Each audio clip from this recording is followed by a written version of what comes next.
ಕಾಂಗ್ರೆಸ್ ಸರ್ವ ಸದಸ್ಯರ ಸಭೆಯನ್ನ ಕರೆದಿದ್ದಾರೆ ಬಿಕೆ ಹರಿಪ್ರಸಾದ್.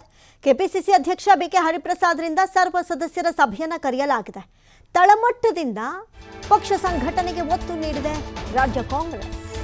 ಸೈದ್ಧಾಂತಿಕ ಬುನಾದಿಯ ಮೇಲೆ ತಳಮಟ್ಟದಲ್ಲಿ ಪಕ್ಷ ಸಂಘಟನೆ ಮಾಡುವಂತ ನಿಟ್ಟಿನಲ್ಲಿ ಯೋಚನೆ. ಹೀಗಾಗಿ ಕಾಂಗ್ರೆಸ್ ಸರ್ವ ಸದಸ್ಯರ ಸಭೆಯನ್ನ ಕರೆದಿದ್ದಾರೆ ಹರಿಪ್ರಸಾದ್. ಬೆಂಗಳೂರಿನ ಅರಮನೆ ಮೈದಾನದಲ್ಲಿ ಮಹತ್ವದ ಸಭೆಯನ್ನ ಇವತ್ತು ಕರೆದಿರೋದು. ರಾಜ್ಯ ಉಸ್ತುವಾರಿ ರಣದೀಪ್ ಸಿಂಗ್ ಸುರ್ಜೇವಾಲಾ, ಮಾಜಿ ಸಿಎಂ ಸಿದ್ದರಾಮಯ್ಯ, ಕೆಪಿಸಿಸಿ ಅಧ್ಯಕ್ಷ ಬಿಕೆ ಹರಿಪ್ರಸಾದ್ ನೇತೃತ್ವದಲ್ಲಿ ಈ ಮಹತ್ವದ ಮೀಟಿಂಗ್ ನಡೆಯುತ್ತೆ. ನೋಡಿ, ಕಾಂಗ್ರೆಸ್ನ ಎಲ್ಲ ಮುಂಚೂಣಿ ಘಟಕಗಳು, ಕಾರ್ಮಿಕ, ಯೂತ್ ಮತ್ತೆ ಎನ್ಎಸ್ಐಯು, ಮಹಿಳಾ, ವಕೀಲ, ವೈದ್ಯರ ಘಟಕ ಎಲ್ಲರೂ ಕೂಡ ಈ ಸಂದರ್ಭದಲ್ಲಿ ಭಾಗಿಯಾಗ್ತಾರೆ. ಈ ಮೀಟಿಂಗಲ್ಲಿ, ಈ ಮಹತ್ವದ ಮೀಟಿಂಗಲ್ಲಿ ಕೆಪಿಸಿಸಿ ಪದಾಧಿಕಾರಿಗಳು, ಜಿಲ್ಲಾಧ್ಯಕ್ಷರು, ಬ್ಲಾಕ್ ಅಧ್ಯಕ್ಷರು ಭಾಗಿಯಾಗ್ತಾರೆ. ಸಚಿವರು, ಶಾಸಕರು, ಎಂಎಲ್ಸಿಗಳು ಭಾಗಿಯಾಗಿದ್ದಾರೆ.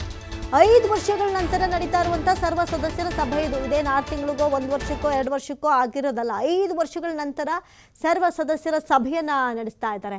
ಅಲ್ಲಿಗೆ ಬಿಕೆ ಹರಿಪ್ರಸಾದ್ ಎಷ್ಟರ ಮಟ್ಟಿಗೆ ತೀಕ್ಷ್ಣವಾಗಿ ಯೋಚನೆ ಮಾಡಿದ್ದಾರೆ ಅನ್ನೋದನ್ನ ನಾವಿಲ್ಲಿ ಗಮನಿಸಬಹುದು. ವಿಧಾನಸಭೆ ಚುನಾವಣೆಯನ್ನ ಗಮನದಲ್ಲಿಟ್ಕೊಂಡೇ ತಯಾರಿಯನ್ನ ಮಾಡ್ತಾರೆ. ಅದಿಲ್ಲಿ ಪಕ್ಷ ಸಂಘಟನೆ ಬಹುಮುಖ್ಯ ಪಾತ್ರವನ್ನು ವಹಿಸುತ್ತೆ. ಯಾಕಂತ ಹೇಳಿದ್ರೆ ಈ ಬಾರಿ ಪಕ್ಷದಲ್ಲಿ ಅಸಮಾಧಾನಗಳಿದೆ. ಹಾಗಾಗಿ ಬಹಳಷ್ಟು ಯೋಚನೆಯನ್ನ ಮಾಡಿ ಬಿಕೆ ಹರಿಪ್ರಸಾದ್ರಿಂದ ಸರ್ವ ಸದಸ್ಯರ ಸಭೆಯನ್ನ ನಡೆಸಲಾಗ್ತಾ ಇದೆ. ಈ ಬಗ್ಗೆ ಮತ್ತಷ್ಟು ಮಾಹಿತಿಯನ್ನ ಕೊಡ್ತಾರೆ ದೂರವಾಣಿ ಸಂಪರ್ಕದಲ್ಲಿ ಪ್ರತಿನಿಧಿ ಶಿವಕುಮಾರ್ ಜೋಹಳ್ಳಿ.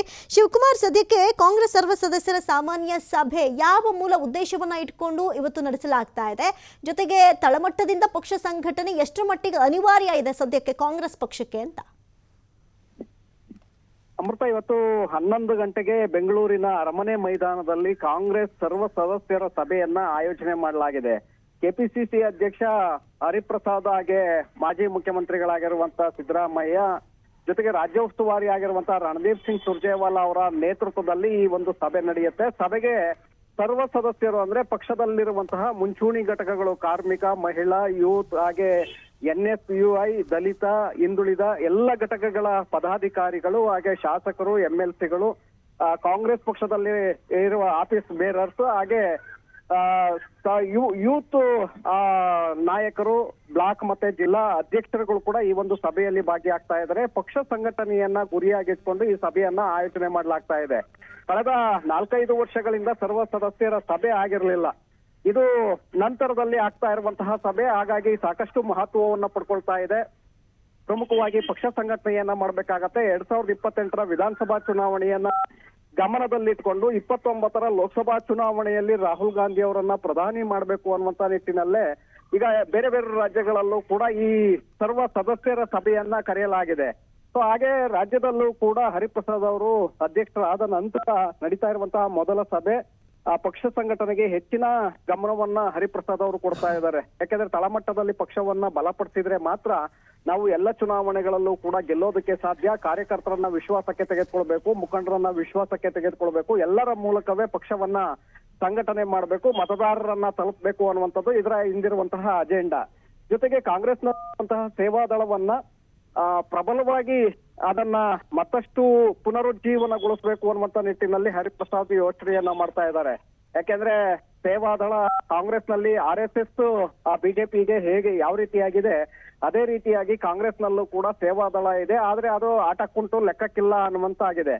ಸೊ ಅದಕ್ಕೆ ನಾವು ಬೂತ್ ಮಟ್ಟದಲ್ಲಿ ಸೇವಾದಳವನ್ನ ಬಲಪಡಿಸಿದ್ದೇ ಆದ್ರೆ ಅವರು ಕೂಡ ಹೆಚ್ಚಿನ ಪ್ರಮಾಣದಲ್ಲಿ ಜನರನ್ನ ರೀಚ್ ಆಗ್ಲಿದ್ದಾರೆ. ಸೊ ಹಾಗಾಗಿ ಈ ಒಂದು ನಿಟ್ಟಿನಲ್ಲಿ ನಾವು ಮೊದಲು ಪ್ರಾಶಸ್ತ್ಯವನ್ನ ಕೊಡಬೇಕು ಅನ್ನುವಂಥದ್ದು ಹರಿಪ್ರಸಾದ್ ಅವರ ಉದ್ದೇಶ. ಆ ಕಾರಣಕ್ಕೆ ಬಹಳಷ್ಟು ಒತ್ತನ್ನ ಕೊಟ್ಟಿದ್ದಾರೆ. ಸೊ ಇವತ್ತಿನ ಸಭೆಯಲ್ಲಿ ಈ ಸಂಘಟನೆ ಪಕ್ಷವನ್ನ ಯಾವ ರೀತಿಯಾಗಿ ಬಲವರ್ಧನೆ ಮಾಡಬೇಕು, ಮತ್ತೆ ಪದಾಧಿಕಾರಿಗಳ ಬದಲಾವಣೆ ಇರಬಹುದು, ನಿಷ್ಠಾವಂತರನ್ನ ತಂದು ಕೂರಿಸುವಂತದ್ದಿರಬಹುದು, ಹಾಗೆ SIR ಕುರಿತಂತೆ ಏನ್ ರಾಜ್ಯದಲ್ಲಿ ಪ್ರಕ್ರಿಯೆಗಳು ನಡೀತಾ ಇದೆ ಆ ಪ್ರಕ್ರಿಯೆಗೆ ಸಂಬಂಧಪಟ್ಟಂತೆ ಇವತ್ತಿನ ಸಭೆಯಲ್ಲಿ ಚರ್ಚೆಯಾಗಲಿದೆ. ಅಮೃತ, ಥ್ಯಾಂಕ್ ಯು ಶಿವಕುಮಾರ್ ಜೋಹಳ್ಳಿ ತಮ್ಮೆಲ್ಲ ಡೀಟೇಲ್ಸ್ಗಾಗಿ. ಸಿಎಂ ಡಿಕೆ ಶಿವಕುಮಾರ್ಗೆ ಈಗ ಉಸ್ತುವಾರಿ ಸಚಿವರ ಆಯ್ಕೆಯೇ ಭಾರಿ ಟೆನ್ಷನ್ ಆಗಿ ಪರಿಣಮಿಸಿಬಿಟ್ಟಿದೆ. ಬಳ್ಳಾರಿ ಜಿಲ್ಲೆಗೆ ಉಸ್ತುವಾರಿ ಸಚಿವರಿಲ್ಲದೆ ಅಭಿವೃದ್ಧಿಗೆ ಬ್ರೇಕ್ ಆಗಿದೆ. ಕೆಡಿಪಿ ಸಭೆಗಳಿಲ್ಲದೆ ಬಾಕಿಯಾಗಿದೆ ಜನರ ಹಲವು ಸಮಸ್ಯೆಗಳು. ಅಲ್ಲಿಗೆ ಜನರ ಸಮಸ್ಯೆಗಳು ಎಷ್ಟಿರಬೇಡ, ಸಚಿವರಿಲ್ಲದೆ ಕಾಮಗಾರಿಗಳ ಪ್ರಗತಿ ಪರಿಶೀಲನೆಯೂ ವಿಳಂಬ ಆಗ್ತಾ ಇದೆ. ಅಧಿಕಾರಿಗಳ ಸಮನ್ವಯಕ್ಕೂ ಎದುರಾಗ್ತಾ ಇದೆ ಹಲವು ತೊಡಕುಗಳು. ಸಚಿವರ ನೇಮಕ ಯಾವಾಗ ಅಂತ ಜಿಲ್ಲೆಯ ಜನ ಪ್ರಶ್ನೆ ಮಾಡೋದಕ್ಕೆ ಮುಂದೆ ಆಗಿದ್ದಾರೆ. ಬಳ್ಳಾರಿಯ ಅಭಿವೃದ್ಧಿಗೆ ಮತ್ತೆ ವೇಗ ಸಿಗೋದು ಯಾವಾಗ ಅಂತ ಪ್ರಶ್ನೆ ಮಾಡ್ತಾ ಇದ್ದಾರೆ ಜನ. ಇದ್ದಿದ್ದೀನಿ 2 ವರ್ಷ, ಅದರಲ್ಲಿ 2 ತಿಂಗಳು ಇದರಲ್ಲೇ ವ್ಯಯವಾಗ್ತಾ ಇದೆ. ಕೆಲಸಗಳು ಯಾವಾಗ ನಡೆಯುತ್ತೆ? ಎಲೆಕ್ಷನ್ ಟೈಮಲ್ಲಿ ಈ ಸಚಿವರು ಮನೆ ಬಾಗಿಲಿಗೆ ಬಂದಾಗ ಜನ ಪ್ರಶ್ನೆ ಕೇಳ್ತಾರೆ. ಕೆಲವೊಂದು ಕಡೆ ಚೀಮಾರಿ ಹಾಕೋದು ಉಂಟು. ಈಗ ಇದರ ಆಯ್ಕೆ ವಿಚಾರ ಇದೆಯಲ್ಲ ಭಾರಿ ಕಗ್ಗಂಟಾಗಿ ಪರಿಣಮಿಸ್ಬಿಟ್ಟಿದೆ. ಇದ್ರ ಮಧ್ಯದಲ್ಲಿ ತಲೆ ಕೆಡಿಸ್ಕೊಳ್ಳೋಕ್ಕೆ SIR ಪ್ರಕ್ರಿಯೆ ಬೇರೆ ನಡೀತಾ ಇದೆ. ಸರ್ಕಾರದ ನಿರ್ಧಾರಕ್ಕಾಗಿ ಈಗ ಗಡಿನಾಡು ಕಾದು ಕುಳಿತಿದೆ. ಉಸ್ತುವಾರಿ ಸಚಿವರಿಲ್ಲದೆ ಆಡಳಿತದ ವೇಗ ಭಾರಿ ಕುಂಠಿತವಾಗ್ಬಿಟ್ಟಿದೆ. ಬಳ್ಳಾರಿಗೆ ಶೀಘ್ರ ಉಸ್ತುವಾರಿ ಸಚಿವರ ನೇಮಕಕ್ಕೆ ಒತ್ತಾಯದ ಕೂಗುಗಳು ಕೇಳಿ ಬರ್ತಾ ಇದೆ. ಆಗಬೇಕಾಗಿರೋ ಹಲವಾರು ಕೆಲಸಗಳು ಬಾಕಿ ಇದೆ. ಸಚಿವರೇ ಇಲ್ಲದೆ ಏನೆಲ್ಲ ಅಭಿವೃದ್ಧಿಗಳಾಗಬೇಕಾಗಿತ್ತು, ಅದಕ್ಕೆ ತಾತ್ಕಾಲಿಕ ಬ್ರೇಕ್ ಬಿದ್ದಂಗೆ ಆಗಿದೆ. ತಾತ್ಕಾಲಿಕ ಇರಬಹುದು, ಆದರೆ ಅದರ ಕೆಲಸ ಮತ್ತಷ್ಟು ಕುಂಠಿತ ಆಗತ್ತಲ್ಲ. KDP ಸಭೆಗಳಿಲ್ಲದೆ ಜನರ ಹಲವು ಸಮಸ್ಯೆಗಳು ಬಾಕಿ ಉಳಿದಿದೆ. ಸಚಿವರೇ ಇಲ್ಲದೆ ಕಾಮಗಾರಿಗಳ ಪ್ರಗತಿ ಪರಿಶೀಲನೆಯೂ ವಿಳಂಬ ಆಗೋಗಿದೆ. ಅಧಿಕಾರಿಗಳ ಸಮನ್ವಯಕ್ಕೂ ಎದುರಾಗಿದೆ ಹಲವಾರು ತೊಡಕುಗಳು. ಸಚಿವರ ನೇಮಕ ಇನ್ನೂ ಯಾವಾಗ ಆಗುತ್ತೆ ಅಂತ ಜಿಲ್ಲೆಯ ಜನ ಪ್ರಶ್ನೆ ಮಾಡ್ತಾ ಇದ್ದಾರೆ. ಏನೇ ಆಗಲಿ ನಮ್ಮ ಜಿಲ್ಲೆಯ ಉಸ್ತುವಾರಿ ಸಚಿವರೇ ಇಲ್ಲದೆ ಕತೆ ಹೆಂಗೆ ಮುಂದೆ, ಅಭಿವೃದ್ಧಿ ಹೆಂಗೆ ಅಂತ ಪ್ರಶ್ನೆ ಮಾಡ್ತಾ ಇದ್ದಾರೆ. ಬಳ್ಳಾರಿ ಅಭಿವೃದ್ಧಿಗೆ ವೇಗ ಸಿಗೋದು ಯಾವಾಗ ಅಂತ ಪ್ರಶ್ನೆ ಮಾಡ್ತಾ ಇದ್ದಾರೆ. ಹಾಗಾಗಿ ಇದು DKಶಿ ಅವ್ರಿಗೂ ಕೂಡ ತಲೆನೋವಿನ ವಿಚಾರವೇ ಹೌದು. ಆದರೆ ಈ 2ನೇ ಪಟ್ಟಿ ರಿಲೀಸ್ ಆಗೋದು ಯಾವಾಗ, ಯಾರು ಸಚಿವರು ಬರ್ತಾರೆ ಅನ್ನುವಂಥ ಕ್ಯೂರಿಯಾಸಿಟಿ ಸದ್ಯಕ್ಕೆ ಭಾರಿ ಇದೆ.